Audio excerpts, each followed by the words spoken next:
Folks, BetOnline is the world's most trusted betting platform and your number one source for online betting in 2025. Whether you're a seasoned fan or a first-time bettor, BetOnline is your ultimate game day companion. With the largest selection of odds on everything from NBA and college basketball to the NHL and UFC, BetOnline continues to be your number one sports betting source. From every three-pointer to hat trick, BetOnline has you covered with odds, stats, and more for every game, every play, and every win. BetOnline, the game starts here. Enjoy the show.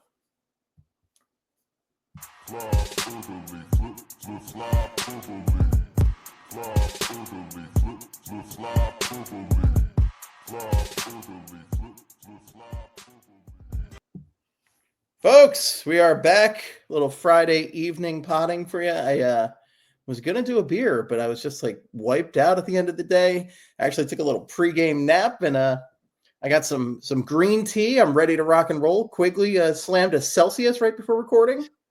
I made a bold decision, Steve. I went for a run. I went down Front Street, running underneath the L. You're doing some real Rocky shit over there. I was doing some Rocky shit, I guess. And then I decided I ran to the store because I wanted to get me, a little Friday night treat, little snack. Got me some Totino's pizza rolls, you know what I mean? And then just like Rocky also. Rocky goes Rocky. He's like, hey, Mick, I'm going to the Acme. You want anything? Yeah, I'm getting Totino's, like 200 of them. Yeah, Mick.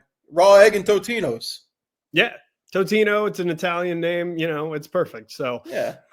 Went ahead and snagged some of those. And then I saw that they had the Cosmic Vibe Celsius. And I was like, I simply must get this. So I got that. And I was also like dehydrated from my run.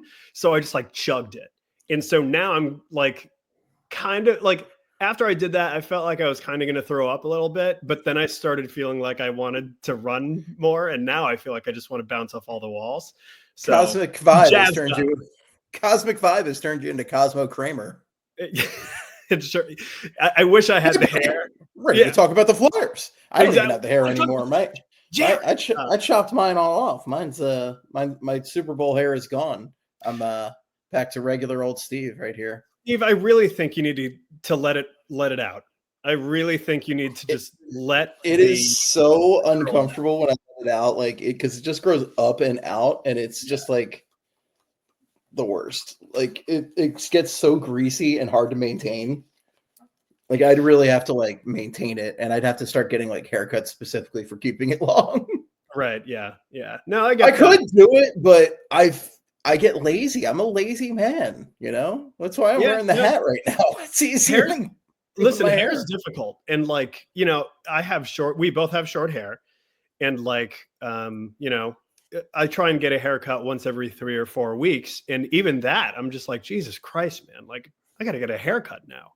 This sucks. Yeah. I don't want to. I try to toe the line. Or I try to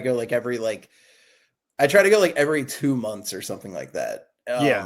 Where I let it grow out just enough, and then I'm like when it starts to like curl up over my ears and on the back, that's when I'm like, yeah, it's time to get a haircut. But yeah, I know a lot of guys go on the same schedule as you. Like I'm sure that's why I'm not like a regular. I've been going to my barbershop for years, but I've never really been considered like a regular, and that's probably because I'm not going every 3-4 weeks. Right? Yeah, like they know who you are. You walk in and they probably know you, but like. I don't know. Like I think I've been to my barbershop like maybe 5-6 times, and Franklin's right there on Girard. And wow.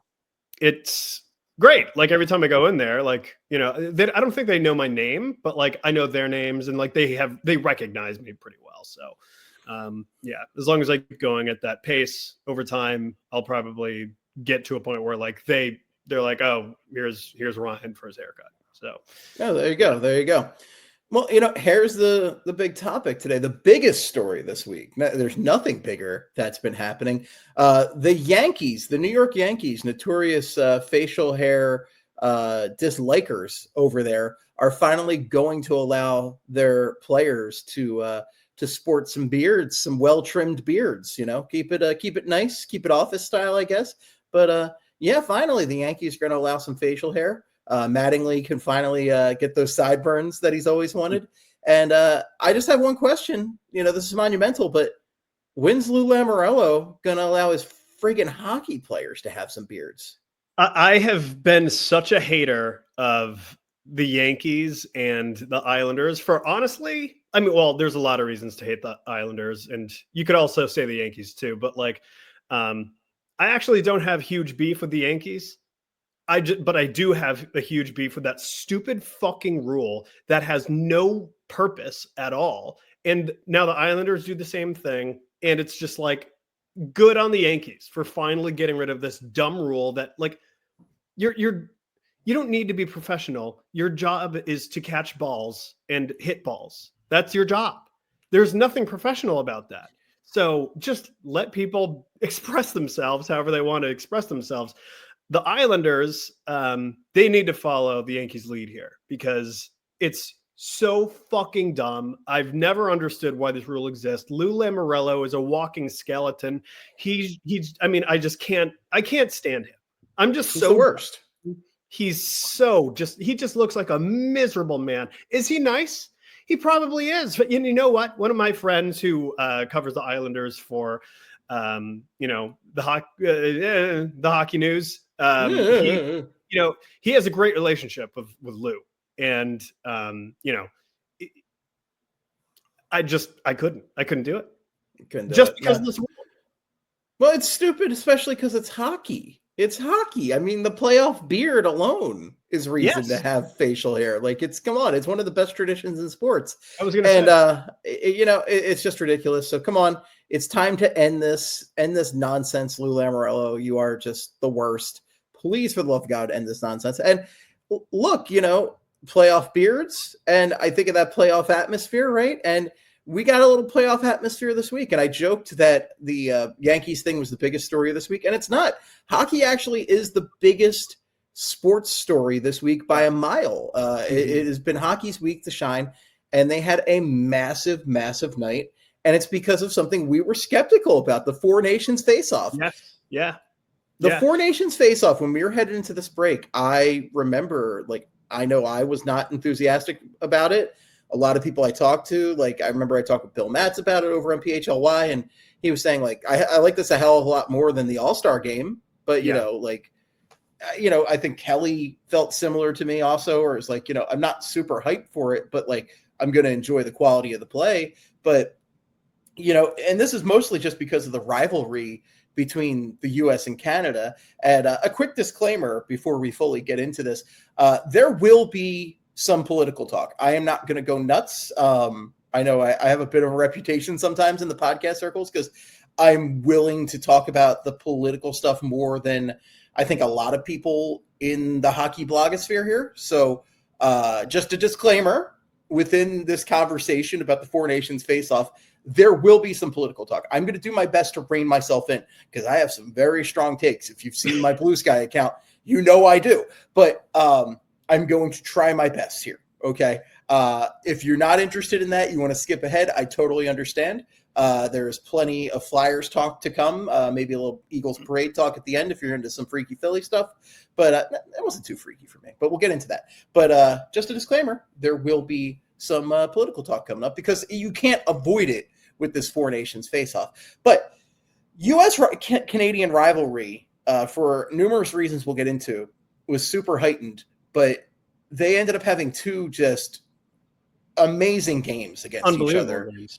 Two of the best hockey games I think people have seen in years, and literally in years, because there were more people watching this game per the traditional old Nielsen ratings than, if I'm reading this right, I think since the 90s. One of the biggest NHL games in a or not NHL games, but one of the biggest hockey games in a long, long time.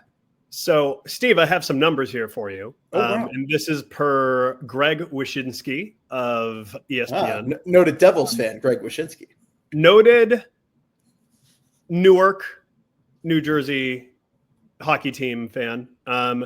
Four Nations Face-Off Championship game delivers ESPN's largest hockey audience ever. 9.3 million viewers. Its peak was at 10.4 million. It's the most viewed event on ESPN platform since the 2024 NBA Finals, if you exclude NFL and college football, which that kind of, seems like a little bit of a made up stat when it's just like, well, if you take away like half the shit we show on ESPN, then it's the most viewed thing you've ever seen. If you take away the biggest sport in the world, no big deal. Yeah. But most viewed non-NFL event ever on ESPN Plus, and the Four Nations Face Off, the 4 games on ESPN platforms, averaged 4.3 million viewers, which is, get this, Steve, 1,079% that of the viewership of the 2016 World Cup of Hockey on ESPN. Wow. So nuts. This tournament did really, really, really, really well. And kind of to what you were just saying before, like I went into it with a lot of skepticism. I was like, yeah, it'll be fine. It'll be a fun little thing. I didn't expect it to become this cultural phenomenon. I mean, that's kind of what it became, like people were talking about it. I heard people like, I never heard hockey talk from talking about this. It was on, I have my 2 Blue Sky accounts right now. I have my, Esteban account and I have my Flyperbole account. And I usually try to keep all the hockey talk on the Flyperbole account, but everybody on the other account that I follow was talking about this game. People were just buzzed for it. And let's talk about some of the mitigating factors here. So we're just first off, hockey-wise. U.S. and Canada have very interesting, they've always had a rivalry because of the proximity. But the U.S. program has been built up so much over the past 30 years. I mean, in the 90s, which was the last time the U.S. had a major competition win, you had John LeClair, you had Jeremy Roenick, you had some huge names in the game. Mike Richter was a big one back then, Brian Leach. Americans had some big names back then. They were really, coming up in the world.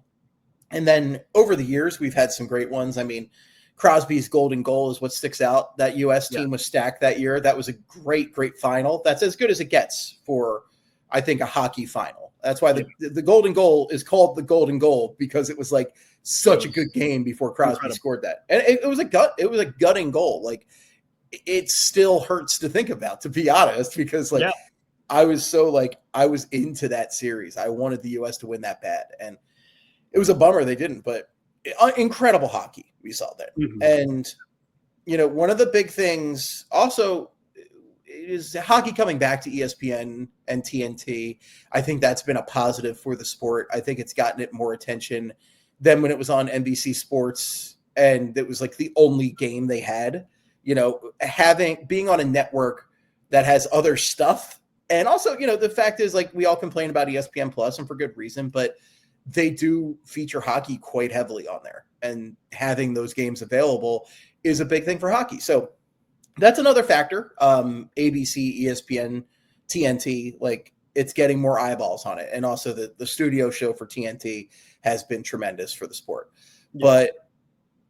And I have one more hockey thing before I want to get into the political aspect of it. But the first game, so it's funny because, like, it's 4 nations, right? But we're only talking about 2. And Finland and Sweden did their best, but it was never about them. And it kind of sucks because they had good teams, but, like, it just felt like it was all about these 2. And when they first face off, and that was a Saturday night game, right? Yes. There's a Saturday night game. The first one between USA and Canada with the fights, that was a Saturday night game. Yeah. The Tkachuk brothers came out swinging quite literally in that game and fight off the opening faceoff, and that got everybody's attention. Like, one of my friends that is more of a Sixers guy usually was texting me about it, like, immediately, and he's like, "Holy shit! Look at this fight at the beginning of the game!" And, like, here's the thing. I was going to, like, I think we went to a sketch show that night, like our friend's sketch show. So, like, I actually missed the beginning of the game, and I'm like, "Oh shit, are you serious?" So I turned it on my phone on YouTube TV, and I were out. I'm like, "Oh shit, that's awesome!" It was a great fight, and that initial fight, a lot of people started texting each other about it and said, like, "Holy shit, did you see that there was a fight to start this USA Canada game?" Mm-hmm. It got a lot of people's attention. So fighting, it still has its place in the sport. It's not quite what it was, but it definitely has its place in the sport.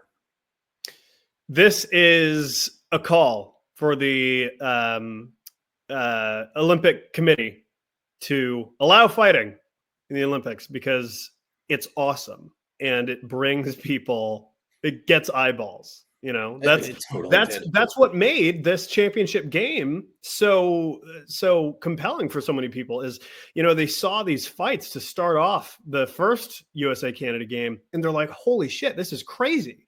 Like, and they have to face each other again for the championship game. This is going to be nuts. And then they watched it and were there any fights? No, but it was chippy. It was physical and it was a great game. And, I don't think it disappointed at all. And actually, one thing I do want to mention, another hockey thing.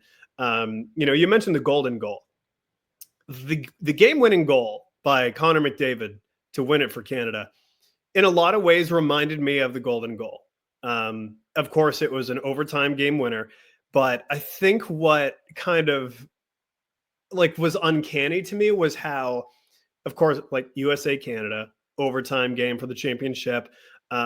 You could even hear on the ESPN broadcast, you could hear McDavid call for the pass, kind of like how Sid was like Iggy for the game winner in the golden goal. You could hear McDavid calling for a pass from Mitch Marner, who is also on the far boards. And like, it was kind of, I thought that was kind of cool. So it is cool. I love getting the audio stuff. Like my favorite thing that I've heard of the past 2 weeks was NFL Films has the mic'd up specials for the big football games. Yeah. And the Eagles Super Bowl mic'd up was like one of the best things I've ever watched. I said it to my dad. I'm like, you have to watch this as soon as you can. And he called me. He's like, yeah, you were right. That was awesome. That was worth it. I love mic'd up stuff. So when you can hear that stuff, it's fantastic. And, you know, if you're Gary Bettman, number one, you got to be loving the ratings and the attention, obviously. Yeah. But you also have to be loving the fact that your golden boy, your number one player, your best talent, the guy, Connor McDavid, was the one who scored that goal in that situation. And it was a cool goal. That is a highlight reel goal. That is definitely like, it's funny when we say highlight reel and we're talking about Connor McDavid because like as big hockey fans, people who see him routinely, this guy scores much more amazing goals than that routinely. Like he does magical stuff almost every night, just shit you've never seen before. This was a little bit more mundane, but a lot of that has to do with the competition on the ice. I mean, you have two all-star teams going against each other. These were two fantastic rosters, and we really thought the weak spot was going to come down to the goaltending. And as it turns out, Jordan Binnington was a rock star for Canada in this series. He was unbelievable for him. You put Jordan Binnington in TD Garden and something happens. There's some sort of chemistry going on in his brain where he just becomes prime Hasek. You know, it's incredible. He was unbelievable. He was great. And back to McDavid. Is this the biggest, most important goal he's scored in his entire career? I think it is to this point because, like, unfortunately, while he scored some great playoff goals and everything, he hasn't won that cup. He hasn't won that championship. So this is like his first like real big win in that regard. And it was on the biggest stage that the NHL's had in recent history. So this was as big as it gets. I mean, it's an iconic goal for him right now. Yeah, and this is not to say that he has not scored big goals before, but God, I mean, he's unbelievable. I mean, yeah, but he's been the best player in the sport for years now. Right, but like to your point, he has not won a Stanley Cup. If he did that in Game 7 of the Stanley Cup, I mean, just put him in the Hall of Fame right then and there, you know. But he's already in my opinion. oh yeah, for sure. But right, I think you could legitimately make an argument that this is the biggest goal that Connor McDavid has scored in his entire career, especially given the like geopolitical kind of undertones of the whole thing. And I guess this is where we can kind of get into what you wanted to get into politically. Yeah, I don't really want to get into it, but we kind of have to get into it. Yeah, we do. It's well, yeah. No, here's the thing. I do kind of want to get into it. It's like I struggle sometimes with what I want to talk about on the show versus what I think is best for the show. Yeah. to talk about, and I know for the most part, it's best for the show to leave political opinions out of it. But I am a very, very politically minded person. Like, I think about politics a lot, especially given our current situation. So, for me, it's a struggle sometimes. And it was a big struggle. I think a lot of longtime listeners in the show knew I struggled with this a lot in 2020, when the world was basically on fire and we were stuck inside, and you kind of couldn't avoid talking about some of the big topics. I mean, I know you were listening to the show back then and you could hear it in my voice, like the struggle with talking about some of that big stuff. And I hope Craig and I did a good job talking about that stuff. We certainly tried to, but it's tough. It's tough to talk about. But the thing is, like, I got some takes. If you get me in a bar with a couple beers, I will give you some takes on everything. What are your takes? Well, what you got? I don't have a beer in front of me, so you're not getting the full take today. You're getting like that half blast. But so let's lay down the whole situation first. So the biggest thing right now, the biggest tension is, I mean, U.S. Canada is one of the strongest, bonds in politics, right? Geopolitical politics, right? Mm-hmm. They are neighbors. We mostly speak the same language. I know that a good portion of Canada speaks French, but English speakers, I went to Canada for the first time last year, and like, honestly, I barely could tell that I was in another place. Right. Like, there were differences, but there weren't that many. We're two of the closest neighbors that you can have as far as international politics go. The U.S. and Canada have been besties for quite a while. And sports-wise, rivals, but Yeah. politically, they are like two peas in a pod until very past recent. month. Yeah. I mean, like, there were some tensions during the first run of Donald Trump from 2016 to 2020. Like, there were tensions, but like, it never quite got to the point that we're at now, because Trump 2.0 has come out swinging. Like, he has come out on his vengeance tour, and he's not messing around. And that's stressing a lot of people out. I, frankly, losing a lot of sleep thinking about what's happening right now. But just sticking with everything with Canada, Trump has made a few comments now about making Canada the 51st state, about annexing Canada, essentially making it part of the U.S. He's also talked about, taking over, like, what was it, Greenland, also in that regard, which is just like, why? Greenland, Canada, making it the Gulf of America and not the Gulf of Mexico. Like, don't get weird, on that. really, really weird stuff that why is this even being thought of at all? I can't even like begin to dive into that warped mind. But the 51st state shit, it just feels like needless badgering. And on top of that, there's also the tariff issue, where Trump had planned to have massive tariffs against both Mexico and Canada.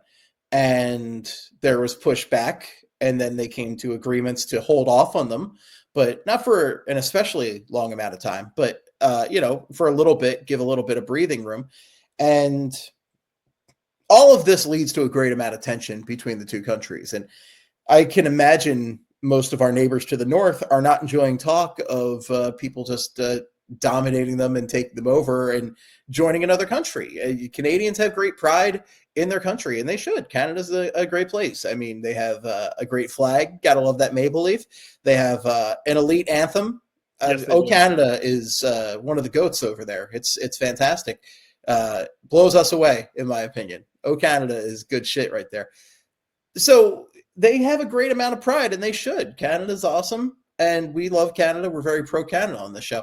And if I was in their shoes, it would piss me off if the president of another country was talking about just taking us on, like, just like they're another part of it. And I love the thought of a 51st state. Like, Canada doesn't have 10 provinces and was it 40 million people? Like, oh yeah, like one state is an entire country. Okay, get the.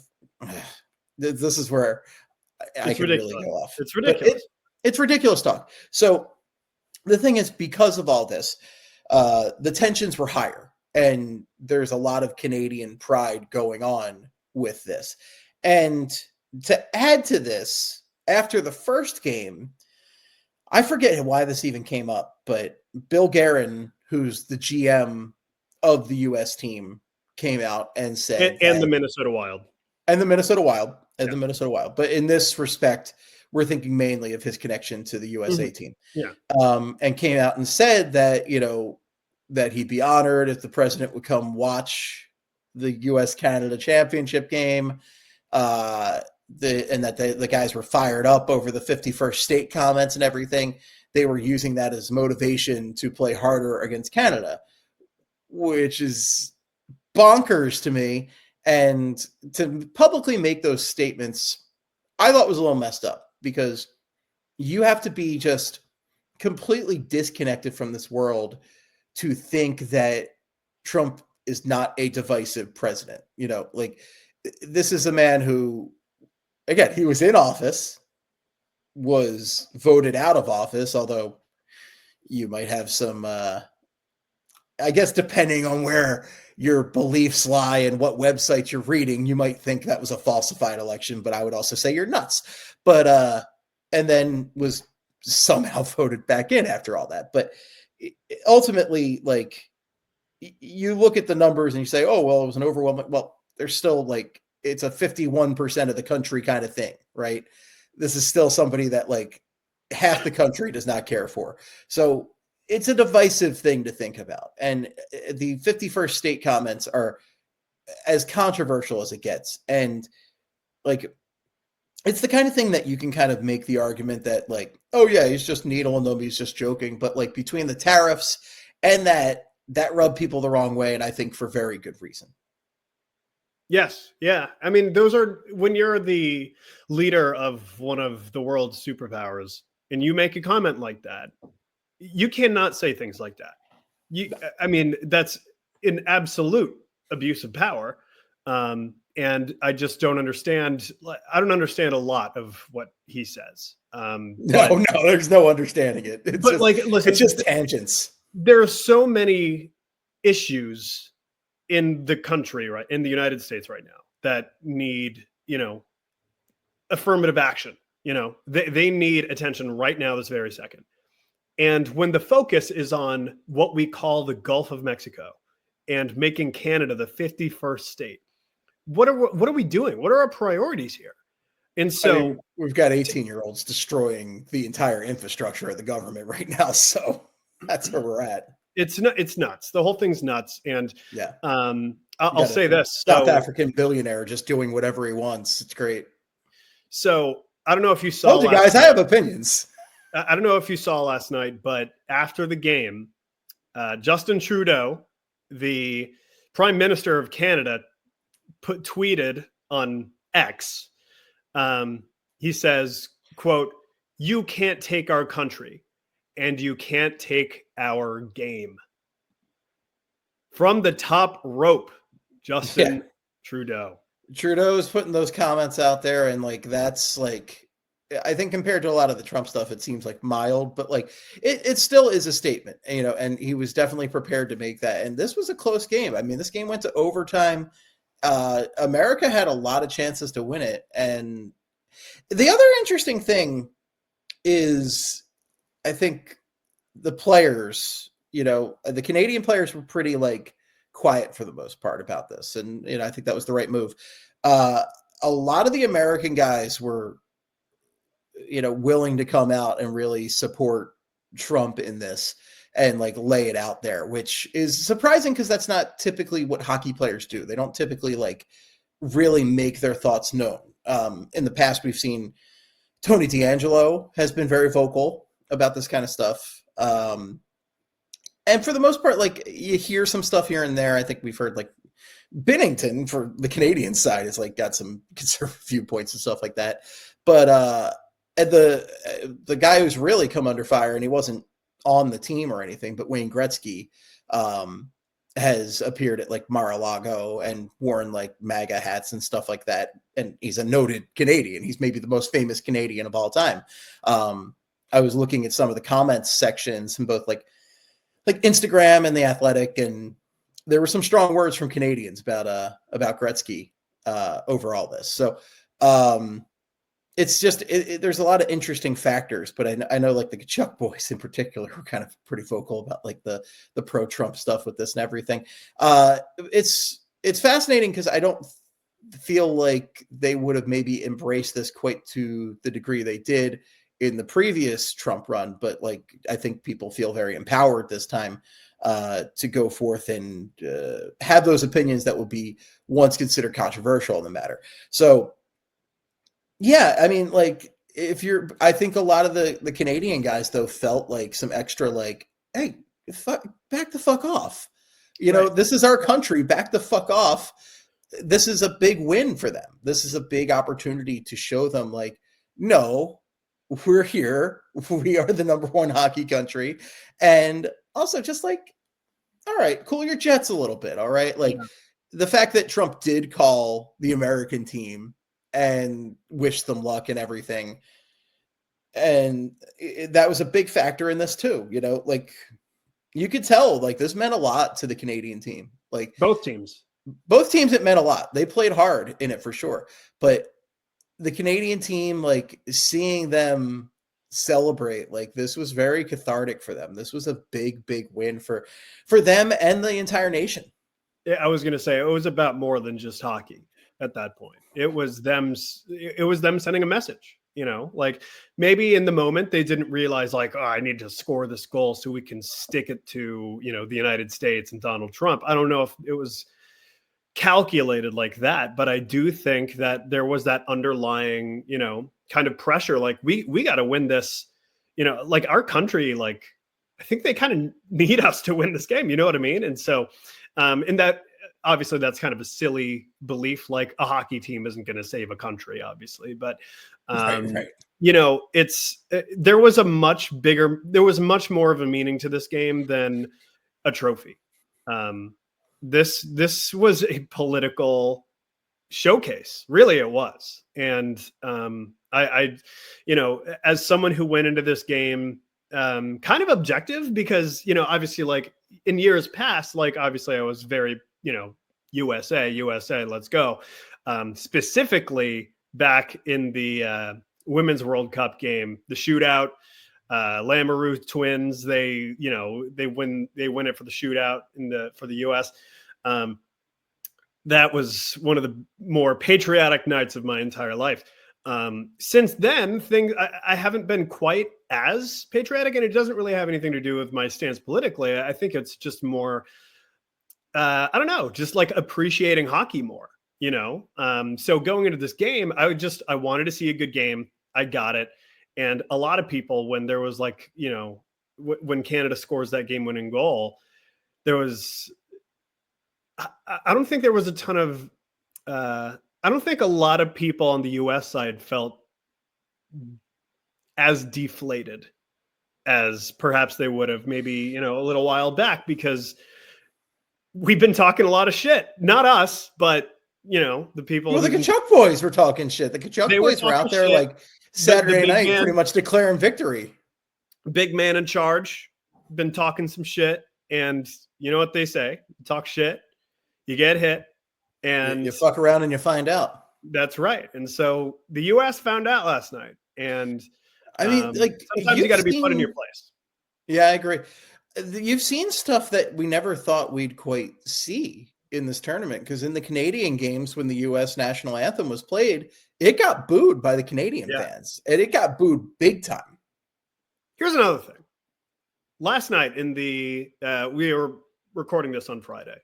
Last night in the championship game, it was held in Boston.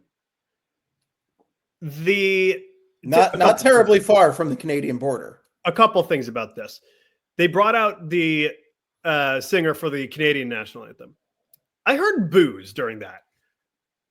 That is the corniest thing ever. If you're an American and you're booing the Canadian national anthem right now, like I understand, like, boo, it's the away team, like go team, like, like right now, that's real tone deaf to be doing that, to be booing the Canadian national anthem. That doesn't make any sense. And then also on top of that, the Canadian national anthem singer, I cannot remember this woman's name, but she purposely changed the lyrics of the anthem to kind of take a subtle jab at Donald Trump, which I thought was badass as fuck. So that was great.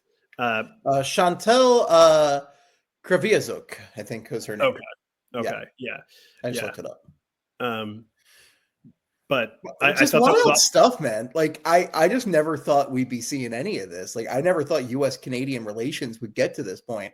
And the other thing, I think I can identify the people who were booing it because there were a number of fans in Make America Great Again MAGA hats that you could identify behind the American bench, behind one of the goals. Like there were people that were, showing exactly where their card, they were laying their cards out on the table for everybody to see last night. Like it was a politically charged event, whether people want to admit it or not. And if you're not admitting it, I think you're delusional because it was there. It was bared. It was out there to see. Like it was just that kind of event. It was a big deal. It was a big night. And that's why we have to talk about it because it was a factor in this game. It was honestly, it's part of why this game was so highly viewed. And it's also part of why the tensions were so high. And it's also, if we're talking just hockey, it was a really good fucking It was amazing. Game too. But the last thing I'll say on the politics stuff before we get back into the straight up hockey talk on this, because I think there's a little bit of hockey I still want to talk about this. But for me personally, the politics was a factor for why. Number one, going into this, I thought this was all kind of like a silly sideshow to start with, like as far as like a tournament goes. I'm like, all right, guys, like I get you want to have like alternatives to the Olympics and stuff like that and all this. I kind of thought it was all silly. I was proven wrong. This ended up being great for the game. It was awesome. It was really good for the game. It was amazing. But as an American, if I'm being totally honest, I did warn you there'd be some political talk. I'm not feeling good right now. I don't feel good about anything going on right now. So for me, that did take away from my good feelings about Team USA and supporting Team USA. I don't think I reached the point of full-on rooting against them. I think this is about as neutral as I've ever watched a USA hockey game. Because normally I'm a very easy guy to turn into a USA chanting guy. Like I even have like a t-shirt of the Miracle style USA jersey, like with that on it. Like I love this shit. I have a USA 1998 Olympics jersey upstairs. Like I'm into it big time. One of my best hockey memories of the past like 15 years or whatever was going out at like, oh my God, it was like real early in the morning. I went to somebody's like t-shirt store studio where they were hosting like a viewing party for USA Russia. And it was the TJ Oshie shootout game. Yeah. Like unbelievable. Just watching that game early in the morning, drinking like beers and mimosas with people on like a projector. It was cool as shit. It was awesome. And what a freaking performance from Oshie in that game. And that changed his life. It did change his life 100%. I very much like to support American hockey. I love American hockey. So for me to be neutral in this game says a lot for how I'm feeling right now. So yeah, I was not feeling very good. I took a little bit of satisfaction in the Canadian goal, if I'm being totally honest with you. But yeah, like let's now shift gears. I'm done with the politics for today. If you want the spicier podcast, I don't know. Donate to the Patreon, but there's no Patreon. I'll make one. Let me just say this. When we, in 10, 15, 20 years, when we look back at this game, because we will be talking about this game in 10, 15, 20 years. When we look back at this game, the USA-Canada championship game and the Four Nations face-off, much of the conversation is going to have nothing to do with the actual game. There's going to be a lot more to talk about than just the on-ice product. And I think that alone says it all. So sometimes you get games like this that you think of the miracle game, USA Russia. You think of the Flyers against Russia. Yeah, the Soviets. Yeah, the Soviets. Like there are big moments like this that extend to the sport and this was one of them last night. Or because it's Friday night, we're recording this. This was one of them last night for sure. Yeah. All right, we're gonna gear shift out now. We're safe from the political stuff now. It's over. You can, we're all adults. We can figure this shit out. But anyway, so I'm done talking about that. But let's talk about some of the hockey shit. So we mentioned McDavid. What a great goal!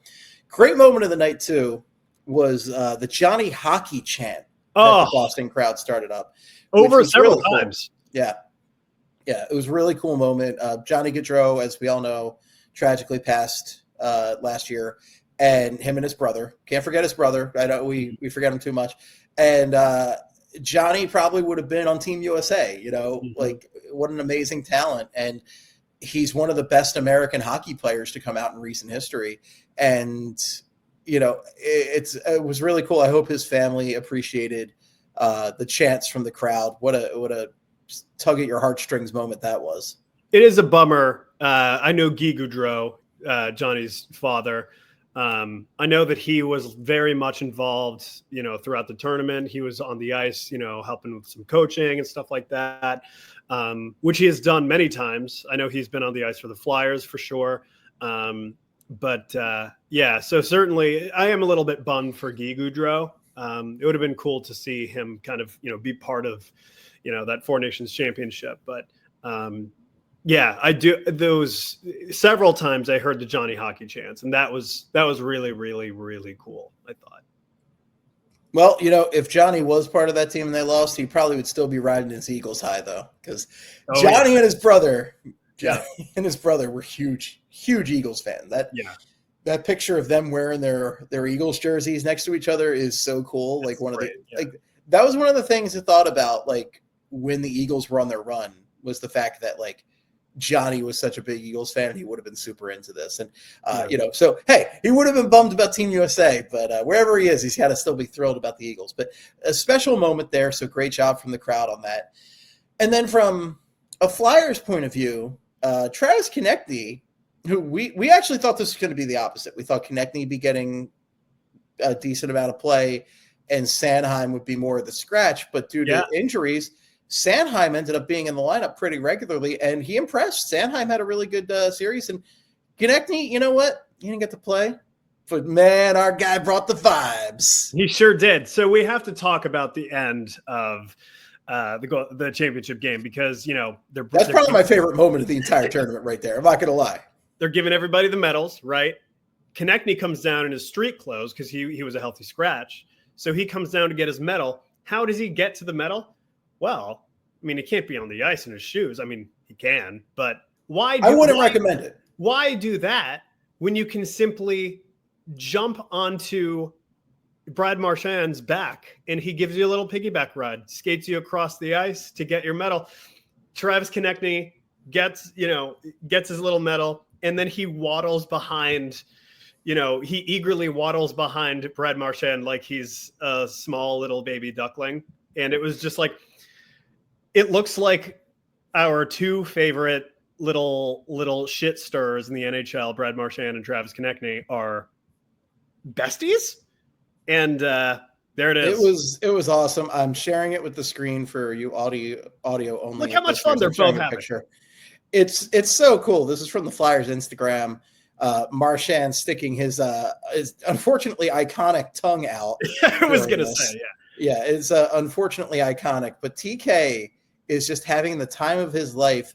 I did a couple really shitty Photoshops last night showing this, where one of them I had him riding on Falcor from the Neverending Story.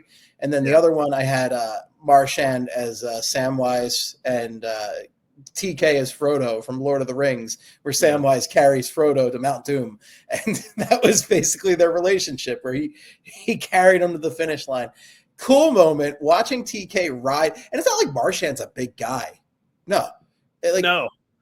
Oh my God, it's friggin' Rat King combination here. Two infamous rats in the game. Guys who just like egg people on and get them to take unnecessary penalties. They just joined up. They formed a Rat King, and they went over and they got his medal. It was awesome. What a funny friggin' moment that was. This is what's great about these like country versus country best on best tournaments is you find out like, you know, who these players who like aren't on the same team, like who they're buddies with. You know what I mean? Like, for sure. It's, you know, we haven't really seen Konechny and Marchand like interact very much because why would they? You know, they're not even in the same division. Like, yeah, they're in the same conference. And like the Flyers do face Boston, you know, pretty, you know, several times every year. But like, it's not like Kevin Hayes, where like we knew Kevin Hayes had a connection with Marchand because like of his brother. Exactly. Yeah. So it's just cool to kind of see like these bonds, you know, happen. And I have so many questions. I just want to know, like, you know, it just seems like Travis Konechny and Brad Marchand are just two peas in a pod. And 2 peas in a pod. If there's one takeaway from you know that little scene right there, Steve, it's that the Flyers are going to trade for Brad Marchand at the trade deadline. Well, no, they're just going to sign him in the offseason. That's what's going to happen. Or they'll sign him in the offseason. Yeah, sign Brad Marchand. That makes total sense for the direction of this franchise right now, is to sign a veteran winger to the team. Yeah, of course, yeah. Listen, I'm kind of into it just because it would be pretty funny, and to watch him play with Konechny would be amazing. This was just a special moment, though. Really cool moment to see from those guys right there.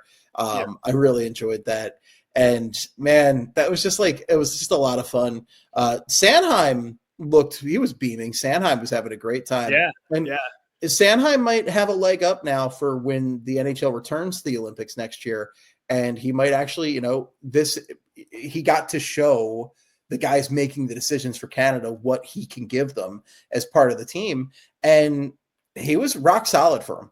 Yeah. So Sanheim was good. You know, just all this talk about, you know, we're talking about the defenseman now.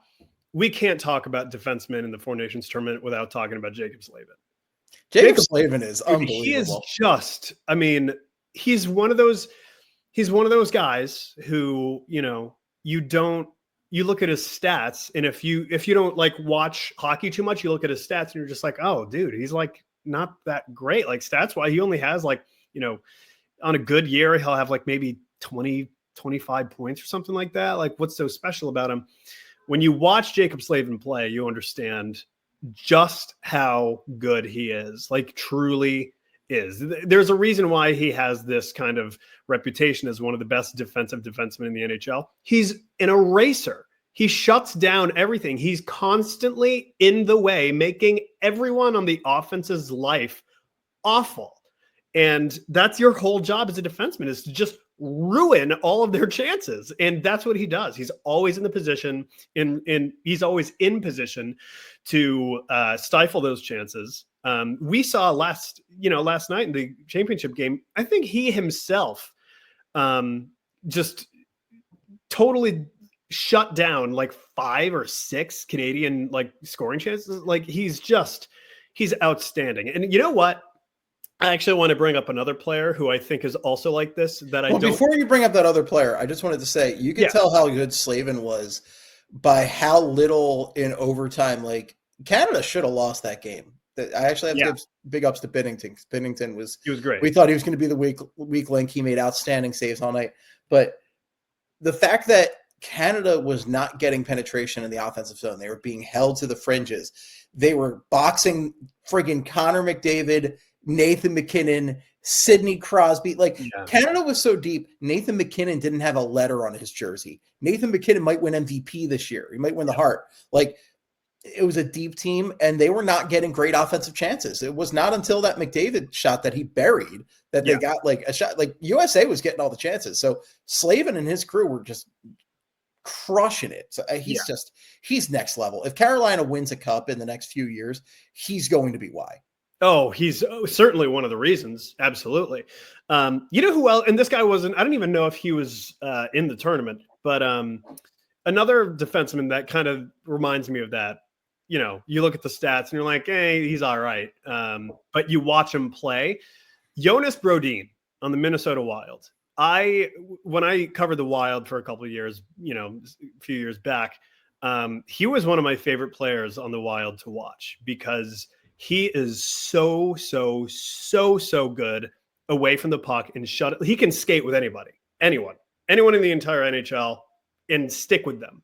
I saw him shut down Connor McDavid one-on-one, just like numerous times. He's an unbelievable defenseman. I have a huge appreciation for defensemen who, like, statistically might not be that great. And, let me say this, offensively, they might not be that great, but when you watch them play, you realize just how valuable they are. And Jacob Slavin is certainly one of those guys. Well, we were kind of talking about that when we've talked about Rasmus Ristolainen this year, because Ristolainen, if you look at his raw offensive numbers, you're not impressed by what he's doing. Mm-hmm. But if you're watching his play on the ice, he is such a better player than he was a few years back. Like, he actually plays defense now, and he can play shutdown defense now, which is something he just simply couldn't do before, which is shocking given his size and speed and offensive attribute, or not offensive attributes, but physical attributes. So to see him do what he does is amazing. But, like, if you just look at his numbers, you're not impressed. Like, that's the thing about defensemen. Defensemen, you have to tell a larger story than just what you see offensively. But yeah, man, like, there were some real standouts. Any other standouts for you from the tournament? I mean, Brady Tkachuk was a freak. He was a freak. Yeah, the Tkachuk boys were ready to play, and Brady's going to be an interesting one because, like, you hear his name pop up every now and then for Ottawa as, like, a guy that maybe might not stick around, and I'm sure they're going to do whatever they can to keep him around because, like, he is a very, very, very good hockey player. But, like, it's an interesting one for sure. It's something to keep an eye on. I posted this on Blue Sky last night, but, like, I can't wait to see Brady Tkachuk in the postseason. Like, I want to see postseason Brady Tkachuk, and this might finally be the year that we see it. Like, well, you've seen it with his brother. Matthew is the next level in the playoffs. But honestly, I feel like Brady might be even a little bit more, like, in your face and fiery than Matthew Tkachuk. And that's not to say Matthew Tkachuk isn't, because obviously he is, but, like, Brady's just a freight train. Brady looks like an MMA fighter. Like, he's just got one of those faces that looks like he has, like, head-butted guys. Yeah, he looks like he's just a madman. And Drew Doughty, I'm amazed that he's even survived the Four Nations tournament, because he comes back from this injury, like 3 weeks ago, comes right into the Four Nations tournament, is playing, and then he's just getting his ass kicked by Brady Tkachuk just along the boards several times, like, crazy. So, Brady Tkachuk, man, he stood out. That goal he scored, I believe it was the first goal that USA scored in the championship game. His celebration afterward, just screaming, like, his head looked like it was going to vibrate off of his head, like, just nuts. So the energy level was unreal. He definitely had himself a great tournament. Yeah. Now, not quite as notable. He only played in one meaningless game, but our boy Sammy Ersson, the son of Ayers, played one meaningless game against the U.S. That's not to say the U.S. didn't come to play in that game. They did come to play, but it didn't really mean anything. But he got a little win for his team Sweden over there, and I thought Ersson was actually great in that game. I would agree. So it started off a little sketch for Ersson in that game. Oh yeah, it started off real sketch. What was it? First minute? He let in a goal on the second shot of the game, and that second shot of the game was, like, it came off of the rebound of the first shot of the game. So essentially, like, on, like, the United States' first good chance of the game, Sam Ersson lets in a goal. Not great. What does he do after allowing a goal on the second shot of the game? 30 straight saves to lead Sweden to victory. So that was pretty awesome. That's exactly what you want to see from Sam Ersson, especially when he hasn't played in a little bit. I didn't think he was going to play at all this tournament, really. But he ended up getting the nod, and he played really, really well against. You could argue about, how hard were they trying? Was the U.S. trying in that game? Like, they didn't have their full cast of characters. But regardless, even with that being the case, USA was the better team. Like And Chris Kreider was like one of their healthy scratches in one of the early games, and Chris Kreider scores a shit ton of goals. Like, it's a stacked team. Like, even if they're throwing their B squad at you, like their B squad's still better than a lot of countries' A squads. Yeah, it was good to see Sam Emerson kind of ball out a little bit like that. I like that a lot. I was very happy to see that. I was happy to see, like, it sucks that we didn't see much from TK, but like, whatever. I actually prefer him getting the rest so that he can just kick ass for the rest of the season. And honestly, he's needed it. Yeah. And I think Sanheim, I actually really like Sanheim getting in there because this kind of gives him a nice confidence boost. Mm-hmm. And I hope that Sanheim I'm just hoping for a strong rest of the season from all these guys. Like, we're going to get into in a few minutes the expectations for the rest of the season. I think that'll take the rest of the show. But like, I want to see like some confidence from Sam Emerson, from Travis Sanheim, stuff that can take them through the rest of the season. I agree. Yeah. I think it's going to be important. We were talking a little bit about, because we're starting to encroach into Flyers talk now. Ooh. We were talking a little bit before the show about, just how much fun this Four Nations tournament was. More fun than we expected. We ended up seeing one of the best USA Canada games of all time. And then we ended up seeing another one of the best USA Canada games of all time. And now we have to go back to watching the Philadelphia Flyers. God, what a bummer, man. Like, we've had weeks of Eagles playoff run, including a dominant NFC Championship game and Super Bowl. We had a parade. We had this tournament, and now what do we have? Fun. We have the stinky Sixers. Stinky. We have we have Philly spring training, which is perfectly cromulent, but it's practice. And then we've got the Flyers, who are in last place. They don't got much to play for. So, folks, the question that we ask today for the remainder of our show is, what do we have to look forward to in this remaining like month and a half of hockey? It's a great question. It's like almost 2 months of hockey. Like, it's a lot. It's a great question, Steve. Honestly, so let's kind of take a look at this. I mean, number one's easy. There's one part of this that's easy. I was going to say it's the trade deadline. Oh, see, actually, it's Matvei Michkov for me. Oh, well, I mean, yes, Matvei Michkov. But so the trade deadline's interesting because I don't know what the hell they're going to do. Like, I don't know that they're actually going to do anything because they already made a trade that cleared out space and cleared up roster spots with Frost and Farabee going out, which feels like a lifetime ago at this point. Right. But like, they made that trade, so they don't have to trade Ristolainen. They don't have to trade Scott Lawton, but there's a very real possibility that both of those guys could get traded by the March 7th trade deadline. Yeah, like I think to me, when you ask the question, like, what is there to look forward to me, it's the trade deadline because, like, Mishkov's already here. You know what I mean? Like, we've already, like, and this is not to say that, like, it's that I don't have a good time watching Matvei Michkov play hockey, but, like, we've. And like, I am excited to see what he looks like after this break, because I think he certainly needed the break. Yes.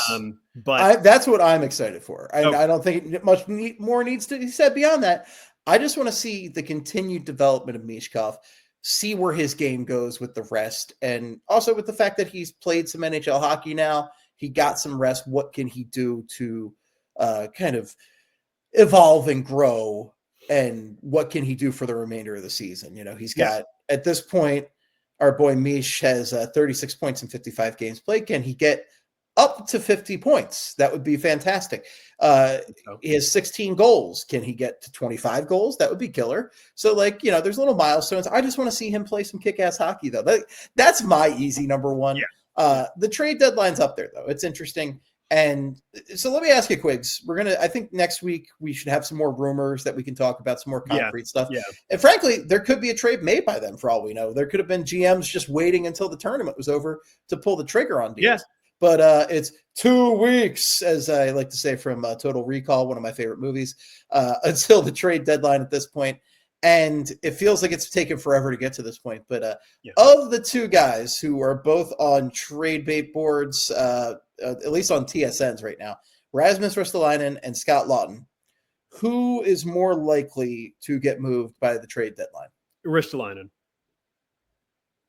Not a doubt in my mind. Listen, I know Scott Laughton's name's floating around, and I think you could argue that more fans want Laughton to be traded than Risto. Because I feel like so many people are just like, it's like, I feel like people have like this weird Scott Laughton fatigue almost. They do. 100%. That is definitely there. Yeah. And I feel like people are just ready to see him go, especially after that rumor that surfaced that the Flyers were offered a first-round pick for him and they turned it down and all that. I feel like people are going to want, to see him get moved for like a first. And that people have like that belief in their head that like, that's what the Flyers are going to get for him. We don't know if that rumor is even true. Maybe it was, I don't know. I have no clue. I don't have any inside sources, but I think Scott Laughton is such a huge asset for them in the locker room that it really is going to take perhaps an unattainable return in order for the Flyers to trade him. Ristolainen, meanwhile, I think there are a lot of benefits to trading him, and I think they can get a pretty solid return for him. I think they could certainly get a second-round pick for Rasmus Ristolainen, and if they could also get a team to take on his full contract and get like a second-round pick, that's pretty enticing. And I know that there's going to be a lot of teams that are going to be seeing this large man who plays defense. They're going to want that. And if he gets in the playoffs, Quigs, what would he look like in the playoffs? What would playoff Risto look like? Baby. Is this the year we're going to see playoff Risto and playoff Brady Tkachuk in the same time? It would be, of the two of them, I think far and away the more realistic trade candidate would be Rasmus Ristolainen to me. Yeah, I'm in agreement there. I keep going back and forth on whether the trade deadline is the time he's getting traded or the draft. We have some interesting conversations over on the BSH Slack about that, where we've got some people who think the draft is better, some people who think the trade deadline is better. I kind of go more towards the trade deadline just because, like, I think you can get a little bit more out of GMs at the trade deadline just because of out of like desperation. And that like, oh, if I don't make this move and we don't make a deep run, I'm going to look like a real jackass. Yeah. Except most of the time you make that move, the guy doesn't get chemistry with your team and it doesn't work out. See Claude Giroux, for instance. But with the trade deadline, there's like this ticking clock, it's like, okay, if I'm going to make a move, I have to do it now. And then some GMs feel the pressure, like, well, I have to do something. I need to do anything to try and make this team better. And you don't want to be a Chuck Fletcher, guys. You don't want to be a Chuck Fletcher when you do nothing and then everybody blasts you for it, justifiably so. You suck, Chuck. Yes. And then if you do something, you go get goddamn Nate Thompson for a playoff run. That's your cavalry. Nate Thompson and Derek Grant, thank you. And Derek Grant, excuse me. How could I forget? So how could you? Very easily, as it turns out.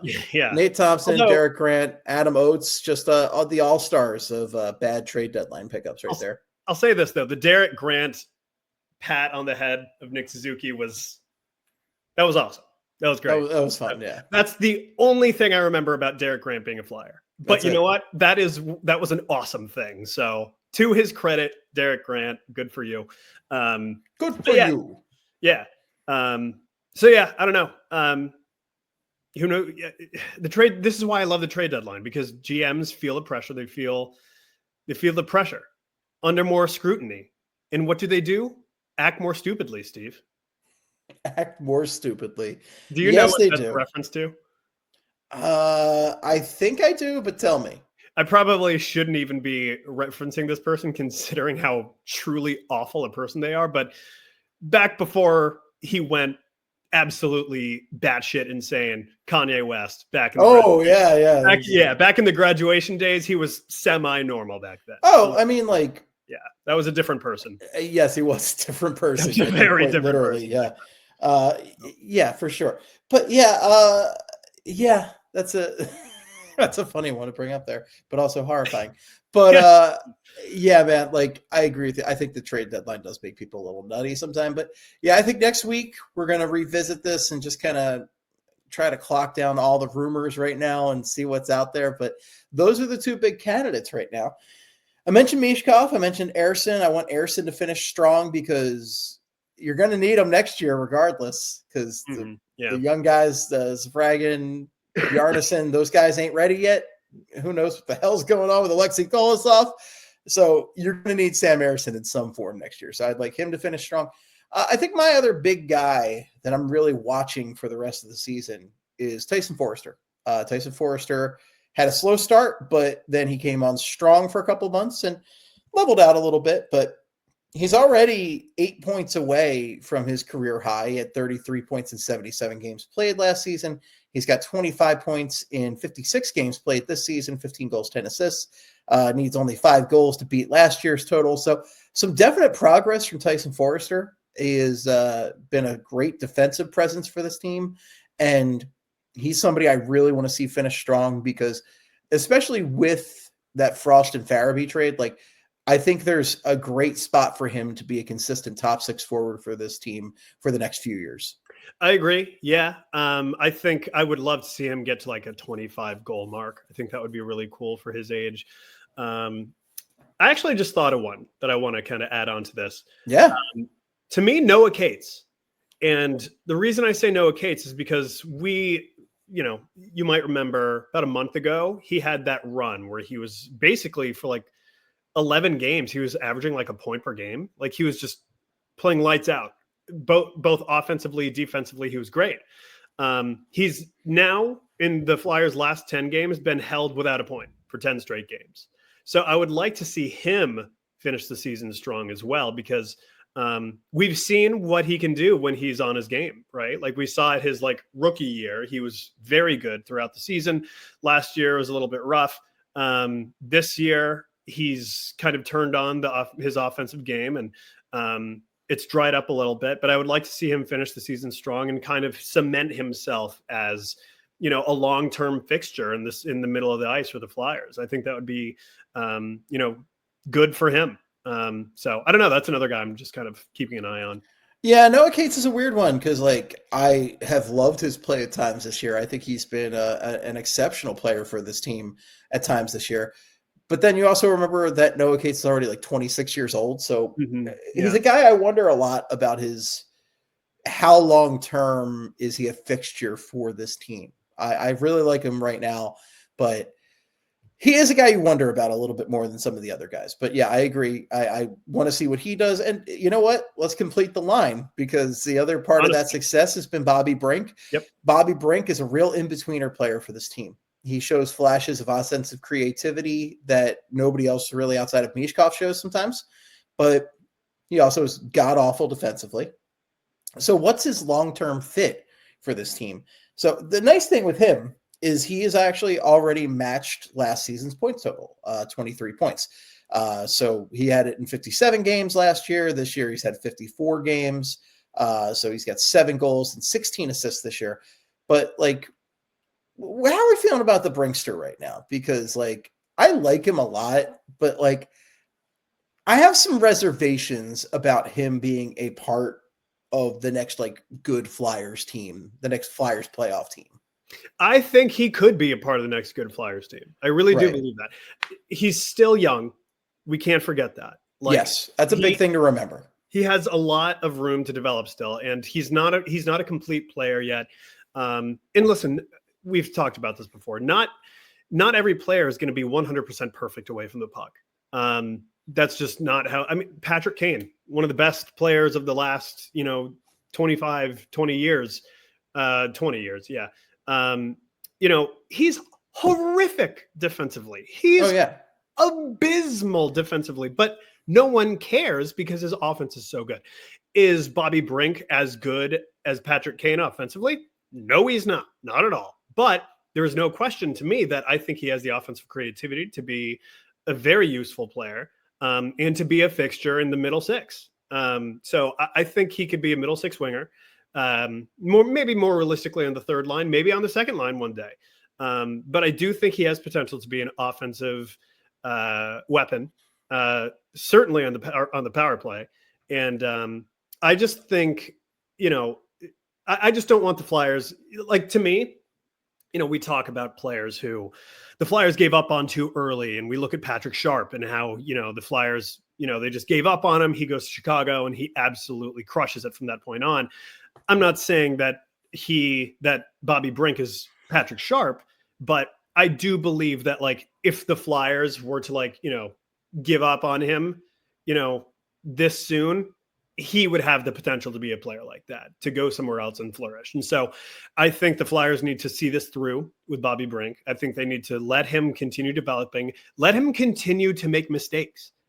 That's the big thing. Let him make mistakes. Let him learn from the players around him. Like, hey, defensively, we need you to do this. I don't think he should be healthy scratched for making defensive mistakes. I know that's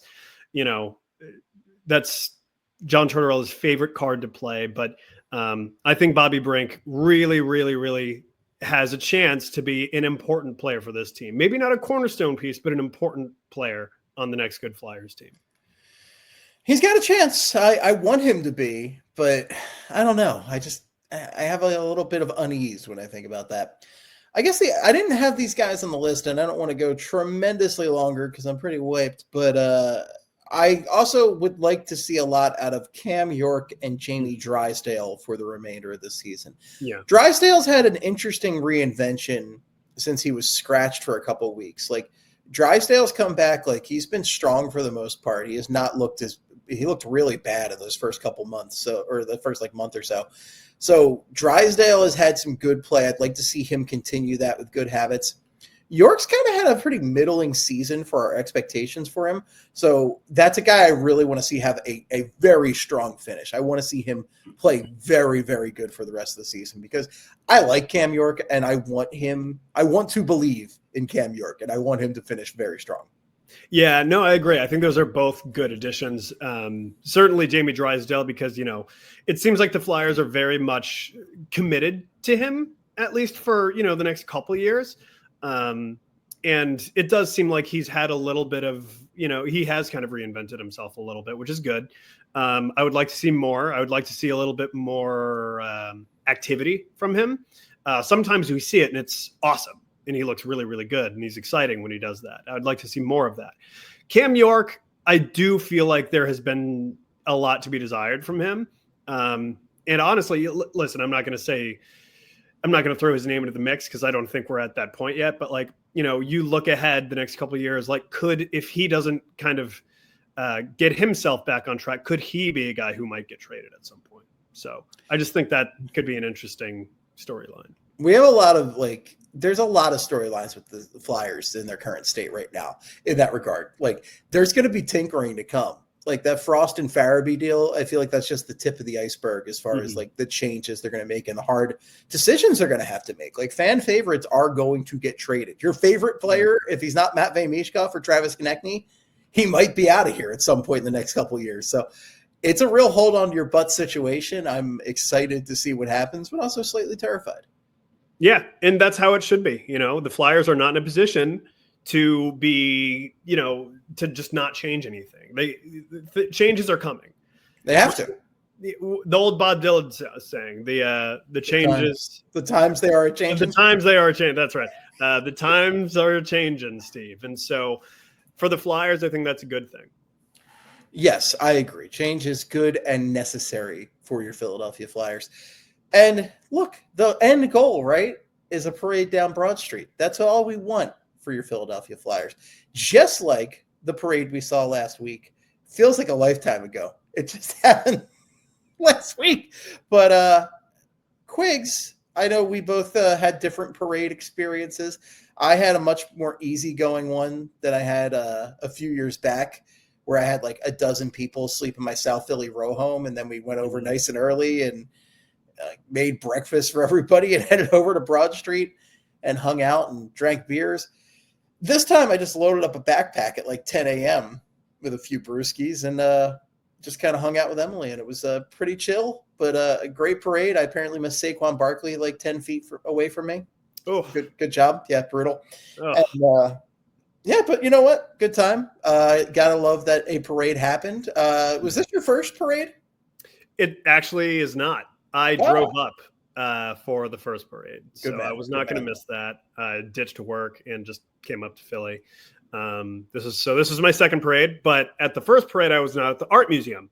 So I went to the art museum this time around, and a couple friends of mine from Atlanta, they actually flew up for the parade, and they were in the middle of the giant mosh pit, like, you know, right in front of the steps. And so I pretty much like moshed my way through this pit of people. And I called one of my friends and said, "Hey, hold your hand up." She was wearing a glove. So I was like, just keep it in the air. And I got through, and I somehow found them, and it was crazy. Really, really good time. Yeah, just great weekend. Really great couple weeks. The vibes could not be higher. Thank you, Eagles, for doing this. What a day. Howie got hit by a beer and then said, I bleed for this city. That was And he might have been awesome. concussed. That was All-time awesome. moment. And my final question to end the show. If the Flyers have a parade at some point in our lifetime, God willing, that would be great. What do you think the Gritster, what Gritty is going to do for the occasion? Because I think that's the thing, is like the factor is like, you know, the Phillies have the Fanatic, who's iconic. Fanatic's probably the GOAT, right? But like Gritty is just so chaotic and weird, and the Flyers embrace the weird for Gritty in a way that I think few other sports teams allow their mascots to. You know, Gritty would do something completely insane for a Flyers parade. So what do you think Gritty would do? I legitimately think if the Flyers won the Stanley Cup and they had a parade, I think some way, somehow, Gritty would either I think he would parachute out of a helicopter or something, or like there would be a zip line installed for him to zip line like onto the Rocky Steps. I don't know how that would happen. I don't know how that would be done, but I feel like Gritty would do something just totally insane. Gritty finds a way. Gritty always finds a way. Always. Yeah. I think Gritty would have like a personalized like float or a bus or something. Like Gritty would have like its own conveyance, you know, that would be personalized in the Gritty way. I'm thinking like the Joker and Batman 89 with that giant float, like, and Gritty's just Gritty. I would see Gritty handing out cash and gassing everybody, and then Batman's plane comes out and takes all his floats away. Like Gritty could do that exact parade from Batman 89. But yeah, I just know it would be something outrageous. Like I could see Gritty on his own personalized float, just pieing people left and right. Oh, just yeah. Tossing pie or sheet cakes at people. And see, I think that's a given. I think that's a guarantee. I feel like if the Flyers win the Stanley Cup, I think they're going to have Gritty do something over the top, like be shot out of a cannon. I legitimately would not put that past them at all. I wouldn't either. Yeah, I'm into it. I'm into it big time. So Flyers, put it in your 5-year plan. We want to see that Gritty parade. We want to see what Gritty's going to do. We got to see it happen. Folks, this ended up being a jam-packed one, and I was trying to make it short. But guess what? Every time I say short, it goes long. So that's how it happens. That's how the cookie crumbles. But thanks so much for listening. We truly love and appreciate you all. Best place to reach us with any feedback or such is social media, and the best place right now for me is Blue Sky. You can find me at Flyperbole or at Esteban, but if it's for hockey purposes, make it Flyperbole. Quigs, where can people find you on the socials? Oh, you can find me on Blue Sky at Ryan Quigs with a Z. You can also find me on the site that used to be known as Twitter, also at Ryan Quigs with a Z. Yeah, I ain't doing the Twitter anymore. I'm done with that shit. Don't even bother. You can find me over on Instagram and TikTok as well. It's Flyperbole. Follow Broad Street Hockey and all of that fun stuff. Be sure to check out all of our great podcast offerings. We have lots of Tangy Flyers tent for you over these last couple months of the season. So please come check us out and support the blog. And folks, we're going to head on out of here, but thanks so much for listening. And until next time, in the words of the great Gene Hart, good night and good hockey. Wow, wow, wow, wow. Wow, wow, wow, wow, wow, wow.